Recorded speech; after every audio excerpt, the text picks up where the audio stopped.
Okay, I'm Madison Younce, and first we're going to tell you about all these cute little puppers and cats on the screen.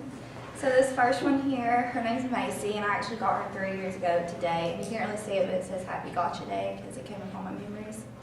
And then this middle, these two cats, their names are Maui and Millie, and I got them about a year ago from the shelter.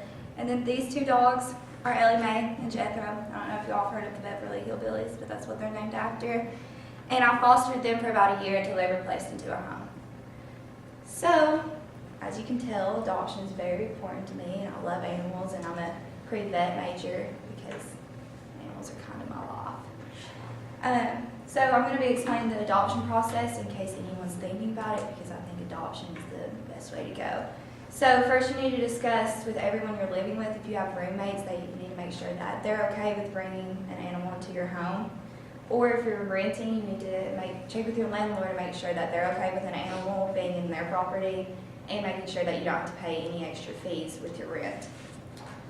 And then you want to look at the characteristics of what you're going to be bringing into your house and what you're okay with. And you want to think about how much space you have. Because if you have a small apartment, you're not going to be able to have a big dog. You're going to have a small dog or go for a cat.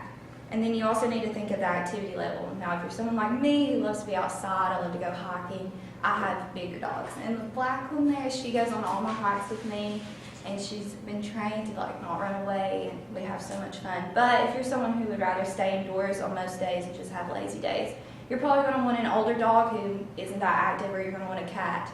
And then you also need to pay attention to how much you're going to be home. Because if you're not going to be home, you're not going to be able to take care of a dog the way that you need to. So you're probably going to have to get a cat too. And then when you've decided what you need in an animal and what's going to best suit your needs, you want to probably get online and look at your local shelters, because most shelters have pictures of the animals that are in their care at that time. You can go through, pick a few that look like they could probably suit your needs, and then you can call the shelter, ask about how their activity level, what their personality is like, and then make a list of what animals you're going to go and see at the shelter, so you're not just wandering around it picking out random animals that probably aren't going to work with you. And then you can visit the shelter and spend time with the animals, walk them, play with them, and see if your personalities are going to mix together and that it's going to work out. And then once you've chosen the animal that you decided that you want to adopt, you're going to have to fill out paperwork. Most shelters have a fee that you're going to have to pay. And then most shelters do require that you have, they have a veterinarian that they team with. You'll probably have to take it there to be spayed or neutered, or you'll have to take it there to have shots. Now, if they don't require that, you're going to have to find your own vet, and it's going to need to be taken there immediately to have its health looked over, make sure it's not sick, get it shots, and you need to make an appointment to make sure to get it spayed or neutered if it's not already. And then before you take it home, you're going to have the supplies for it. You're going to need a leash, a crate sometimes if that's how you're going to keep your animal during the day, leashes, food, litter box, litter for cats, just everything that you're going to need to make sure the transition from the shelter into your home is as easy and stress-free as possible.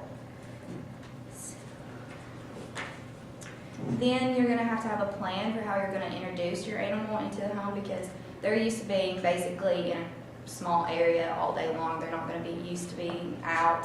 So you're going to have to plan of how you're going to walk it, how you're going to feed it, because all of that is going to be completely different for it once you get it home, and you want it to be very unstressful on the animal, because if the animal gets stressed out, then you're going to get stressed out, and it's just not going to work. So I'm going to talk about some benefits of having an animal, and adopting an animal. So you're going to be saving its life. 1.5 million animals are euthanized in the shelter system each year, and that's a lot of animals that don't really need to be euthanized, honestly. And that came from the ASPCA article. And a lot of animals that are in shelters are either they've gotten too old and families have taken them and dropped them off because they've been replaced by younger pets, or they're taken from abuse cases and they're confiscated from their owners because they have been neglected. So not only are you going to save it from potentially being euthanized, but you're also going to give it a better life than what it's had before. And then animals also help with stress. A survey by AnimalSmart.org has shown that over research, people that do have anxiety and stress and high stress levels have seen lower levels of that once they have owned a pet. And then you're going to be adding a new family member, and I think this is the most important because they're going to love you so much and they're always going to be there for you. And they're just, you can just tell that animals that are adopted are so thankful for the love that you're giving them. And then I have some statistics. 6.5 million animals enter shelters every year. And like I said, 1.5 million are usually euthanized. And then 35% come from abuse cases where they are confiscated. So, in conclusion, you can be the one that saves an animal's life and changes it for the better. Good.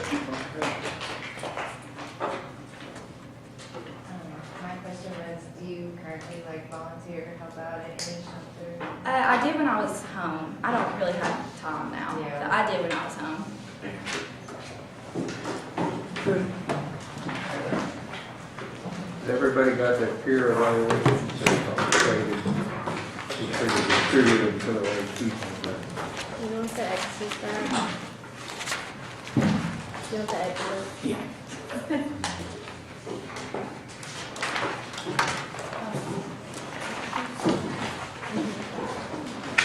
I got everybody, right? Nobody wants to give another speech?